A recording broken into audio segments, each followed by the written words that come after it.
नमस्कार, बहुत स्वागत है आपका। इस वक्त गरीब कल्याण अन्न योजना के लाभार्थियों से प्रधानमंत्री नरेंद्र मोदी का संवाद चल रहा है। सीधे रुख करते हैं। ई पॉस मशीन के बारे में अच्छी तरह से पता है और उसका आपके गांव और देश भर में सही उपयोग हो रहा है। जी सर, लोगों के राशन में कोई बिचौलिया अब हिस्सा नहीं ले रहा है, वरना ले रहा है ये सर। कटकी कंपनी कभी कुछ मार जाती थी। तो अब एक जागरूकता भी आई है, टेक्नोलॉजी का उपयोग हो रहा है। तो दिल्ली से 1 रुपया जाता है तो गरीब के घर 100 पैसा पहुंचता है, 1 पैसा भी कटता नहीं है। यही मेरी कोशिश है। मुझे बहुत अच्छा लगा। आपको बहुत बहुत धन्यवाद, शुभकामनाएं। धन्यवाद सर, धन्यवाद सर। बहुत बहुत धन्यवाद माननीय प्रधानमंत्री जी। भोजन भी, जीवन भी, सम्मान भी। अब आपसे विनम्र आग्रह है माननीय कि आप मध्य प्रदेश में सभी हितग्राहियों को और देश भर में अपना संबोधन दें, मार्गदर्शन करें। माननीय प्रधानमंत्री श्री नरेंद्र मोदी जी।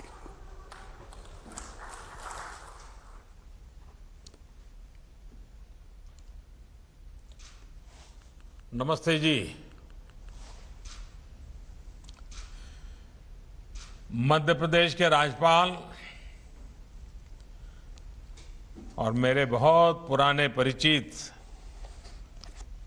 श्री मंगूभाई पटेल, जिन्होंने अपना पूरा जीवन आदिवासियों के कल्याण में, जनजातीय समूह समाज के उत्कर्ष के लिए उन्होंने पूरा जीवन अपना खपा दिया, ऐसे मध्य प्रदेश के राज्यपाल श्रीमान मंगूभाई, मुख्यमंत्री श्रीमान शिवराज सिंह, राज्य सरकार के सभी अन्य मंत्रीगण, सांसदगण, विधायक साथी और मध्य प्रदेश के अलग अलग हिस्सों से जुड़े सभी बहनों और भाइयों, प्रधानमंत्री गरीब कल्याण अन्न योजना के तहत हो रहे इस अन्न वितरण के लिए आप सभी को बहुत बधाई। करीब 5 करोड़ लाभार्थियों को आज मध्य प्रदेश में इस योजना के एक साथ पहुंचाने का बड़ा अभियान चल रहा है। ये योजना तो नई नहीं है। कोरोना जब शुरू हुआ 1-1.25 साल पहले, तब से इस देश के 80 करोड़ से ज्यादा गरीबों के घर में मुफ्त में राशन पहुंचा रहे हैं। लेकिन मुझे कभी जाकर के गरीबों के बीच में बैठ करके बात करने का मौका नहीं मिला था। आज मध्य प्रदेश सरकार ने मुझको आप सबके दर्शन करने का सौभाग्य दिया। आज मैं दूर से सही, लेकिन मेरे गरीब भाइयों बहनों के दर्शन कर रहा हूं, उनके आशीर्वाद प्राप्त कर रहा हूं और उसके कारण मुझे गरीबों के लिए कुछ न कुछ करते रहने की ताकत मिलती है। आपके आशीर्वाद से मुझे ऊर्जा मिलती है और इसलिए कार्यक्रम तो भले 1.25 साल से चल रहा है, लेकिन आज आपके दर्शन के लिए मुझे आने का मौका मिला। अभी मैं हमारे मध्य प्रदेश के कुछ भाइयों बहनों से बात कर रहा था कि इस संकट काल में सरकार से जो मुफ्त अनाज मिला है, वो हर परिवार के लिए बड़ी राहत बन करके आया है। उनकी बातों में एक संतोष दिखता था, विश्वास नजर आ रहा था। हालांकि ये दुखद है कि आज एमपी के अनेक जिलों में बारिश और बाढ़ की परिस्थितियां बनी हुई हैं। अनेक साथियों के जीवन और आजीविका दोनों प्रभावित हुए हैं। मुश्किल की इस घड़ी में भारत सरकार और पूरा देश मध्य प्रदेश के साथ खड़ा है। शिवराज जी और उनकी पूरी टीम खुद भी मौके पर जाकर राहत और बचाव काम को तेजी से कर रही है। एनडीआरएफ हो, केंद्रीय बल या फिर हमारे एयरफोर्स के जवान, हर प्रकार की मदद इस स्थिति से निपटने के लिए राज्य सरकार को जो कुछ भी जरूरत है वो सारी मदद उपलब्ध कराई जा रही है। भाइयों और बहनों, आपदा कोई भी हो, उसका असर बहुत व्यापक होता है, दूरगामी होता है। कोरोना के रूप में तो पूरी मानवता पर 100 साल में सबसे बड़ी आपदा आई है। पिछले 100 साल में दुनिया के किसी देश ने ऐसी मुसीबत नहीं देखी। पिछले साल की शुरुआत में जब कोरोना संक्रमण फैलना शुरू हुआ तो पूरी दुनिया का ध्यान तुरंत अपनी स्वास्थ्य सुविधाओं की तरफ गया। हर कोई अपनी मेडिकल सुविधाओं को सशक्त करने में जुट गया। लेकिन इतनी ज्यादा आबादी वाले हमारे भारत के लिए तो ये चुनौती बाकी दुनिया से और भी बड़ी मानी जा सकती है, क्योंकि हमारी आबादी भी बहुत है। हमें कोरोना से बचाव और इलाज के लिए मेडिकल इंफ्रास्ट्रक्चर तो तैयार करना ही था, इस संकट से उपजी दूसरी मुश्किलों को भी हल करना था। कोरोना से बचाव के लिए दुनिया भर में काम रोका गया, आने जाने पर रोक लग गई। इस उपाय से भारत के सामने अनेक और संकट खड़े होने ही थे। इन संकटों पर भी भारत ने, हम सब ने एक साथ मिलकर के काम किया। हमें करोड़ों लोगों तक मुफ्त राशन पहुंचाना था ताकि भुखमरी की स्थिति ना बने। हमारे बहुत सारे साथी गांवों से कामकाज के लिए शहर जाते हैं, हमें उनके खाने पीने रहन सहन का प्रबंध भी करना था और फिर गांव लौटने पर उनके लिए उचित रोजगार भी सुनिश्चित करना था। ये सारी समस्याएं एक साथ हिंदुस्तान के हर कोने में हमारे सामने थी, जिन्होंने बाकी दुनिया की अपेक्षा भारत की लड़ाई को और भारत के सामने पैदा हुई चुनौती को कई गुना अधिक चुनौतीपूर्ण बना दिया। लेकिन साथियों, चुनौती कितनी ही बड़ी क्यों न हो, जब देश एकजुट होकर उसका मुकाबला करता है तो रास्ते भी निकलते हैं, समस्या का समाधान भी होता है। कोरोना से उपजे संकट से निपटने के लिए भारत ने अपनी रणनीति में गरीब को सर्वोच्च प्राथमिकता दी। प्रधानमंत्री गरीब कल्याण अन्न योजना हो या फिर प्रधानमंत्री गरीब कल्याण रोजगार योजना, पहले दिन से ही गरीबों और श्रमिकों के भोजन और रोजगार की चिंता की गई।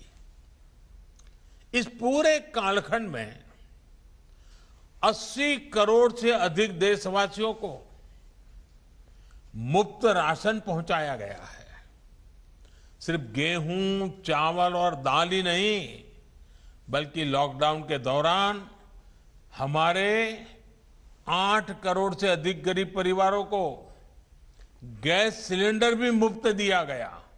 80 करोड़ लोगों को अनाज, 8 करोड़ लोगों को गैस भी। यही नहीं, लगभग 20 करोड़ से अधिक बहनों के जनधन बैंक खाते में लगभग 30,000 करोड़ रुपए सीधे कैश ट्रांसफर भी किए गए। श्रमिकों और किसानों के बैंक खातों में भी हजारों करोड़ रुपए जमा किए गए।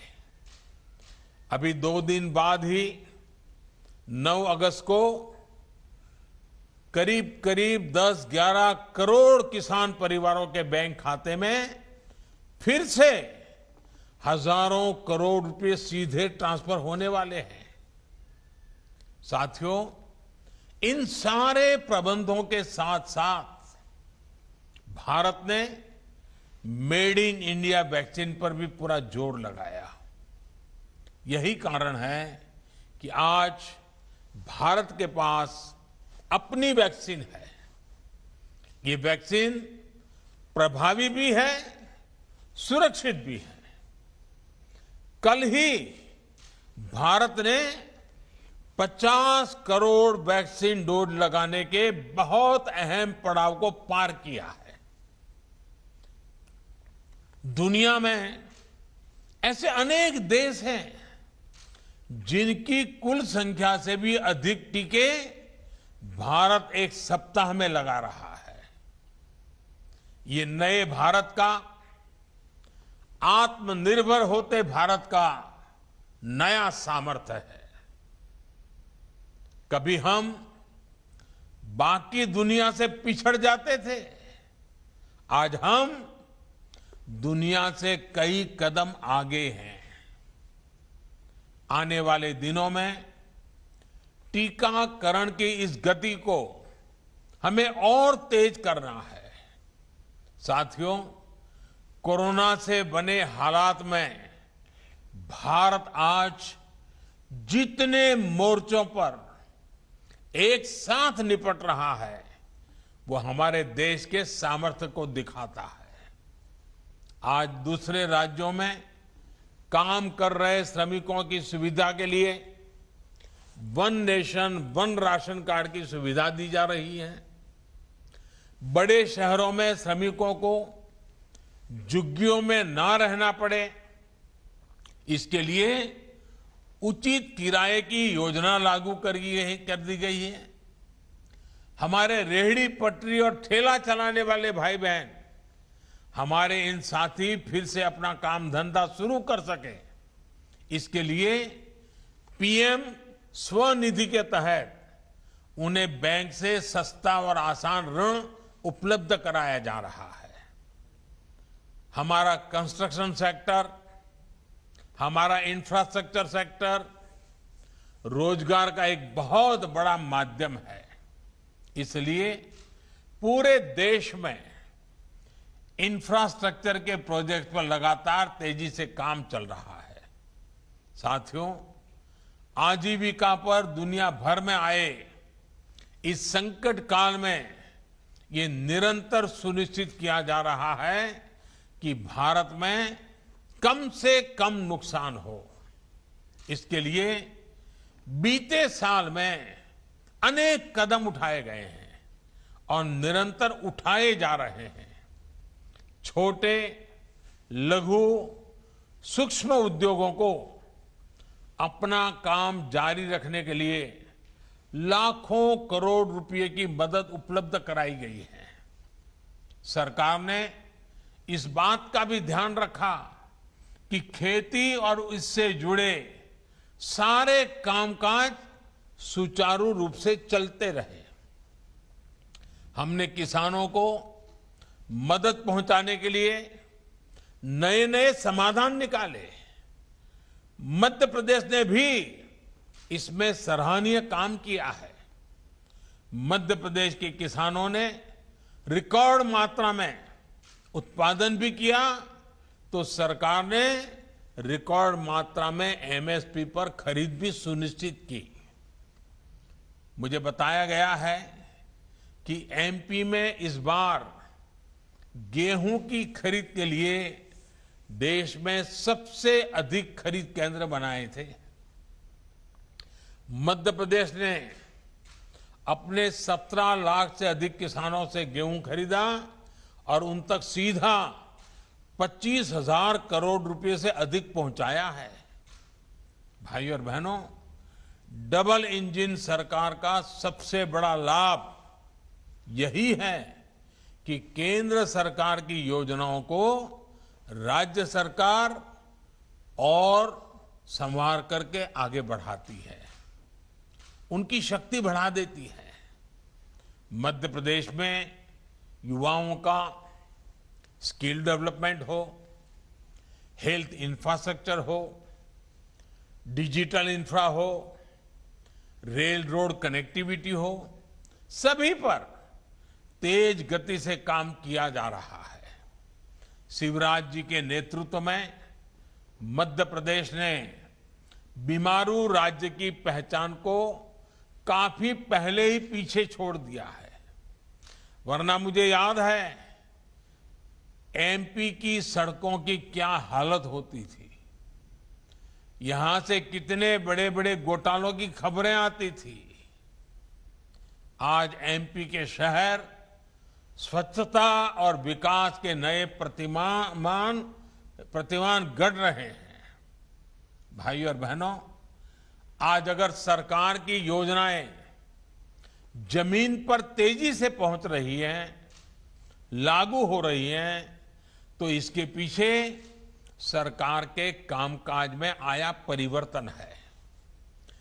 पहले की सरकारी व्यवस्था में एक विकृति थी। वो गरीब के बारे में सवाल भी खुद पूछते थे और जवाब भी खुद ही दे देते थे। जिस तक लाभ पहुंचाना है उसके बारे में पहले से सोचा ही नहीं जाता था। कुछ लोग सोचते थे गरीब को सड़कों की क्या जरूरत है। अब देखिए, आपने सुना होगा ये सब, ऐसा कहा जाता था तो गरीबों को सड़कों की क्या जरूरत है, उसको तो पहले रोटी चाहिए। कुछ लोग ये भी कहते थे कि गरीब को गैस की क्या जरूरत है, खाना तो वो लकड़ी के चूल्हे से भी बना लेगा।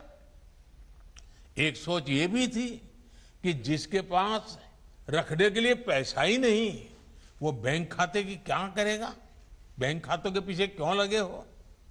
प्रश्न ये भी किया जाता था कि गरीब को ऋण दे दिया तो उसको चुकाएगा कैसे।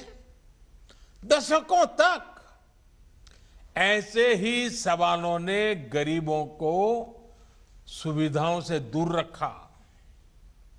ये एक प्रकार से कुछ न करने का बड़ा बहाना बन गया था। ना गरीब तक सड़क पहुंची, ना गरीब को गैस मिली, न गरीब को बिजली मिली, न गरीब को रहने के लिए पक्का घर मिला, न गरीब का बैंक खाता खुला, न गरीब तक पानी पहुंचा। परिणाम ये हुआ कि गरीब मूल सुविधाओं से दशकों तक वंचित रहा और छोटी छोटी जरूरत के लिए गरीब दिन भर जद्दोजहद करता रहा। अब इसको हम क्या कहेंगे। मुंह में तो दिन में 100 बार गरीब शब्द बोलते थे, गरीब के गाने गाते थे, गरीब के गीत गाते थे, लेकिन व्यवहार ये था, ऐसी चीजों को हमारे यहां पाखंड कहा जाता है। पाखंड। ये सुविधा तो देते ही नहीं थे, लेकिन गरीब से झूठी सहानुभूति जरूर जताते थे। लेकिन जमीन से उठे हम लोग, जो हम आप ही के लोगों के बीच से आए हैं, आपके सुख दुख को निकट से अनुभव किया है, हम आप ही के बीच से आए हैं और इसलिए हमने आप जैसे लोगों को काम करने का तरीका अलग रखा है। हम तो ऐसे ही व्यवस्था की मार झेल करके खड़े हुए हैं। इसलिए बीते वर्षों में गरीब को ताकत देने का, सही मायने में सशक्तिकरण का प्रयास किया जा रहा है। आज जो देश के गांव-गांव में सड़कें बन रही हैं, उनसे नए रोजगार बन रहे हैं, बाजारों तक किसानों की पहुंच सुलभ हुई है, बीमारी की स्थिति में गरीब समय पर अस्पताल पहुंच पा रहा है। देश में गरीबों के जो जनधन खाते खुलवाए गए, उन खातों के खुलने से गरीब बैंकिंग सिस्टम से जुड़ गया। आज उसको बिचौलियों से मुक्त लाभ सीधा मिल रहा है, आसान ऋण मिल रहा है, पक्का घर, बिजली, पानी, गैस और शौचालय की सुविधा ने गरीबों को सम्मान दिया है, आत्मविश्वास दिया है, अपमान और पीड़ा से मुक्ति दी है। इसी प्रकार मुद्रा लोन से आज न सिर्फ करोड़ों स्वरोजगार चल रहे हैं, बल्कि वो दूसरों को भी रोजगार दे रहे हैं। साथियों, जो कहते थे कि गरीब को डिजिटल इंडिया से, सस्ते डेटा से, इंटरनेट से कोई फर्क नहीं पड़ता, वो आज डिजिटल इंडिया की ताकत को अनुभव कर रहे हैं।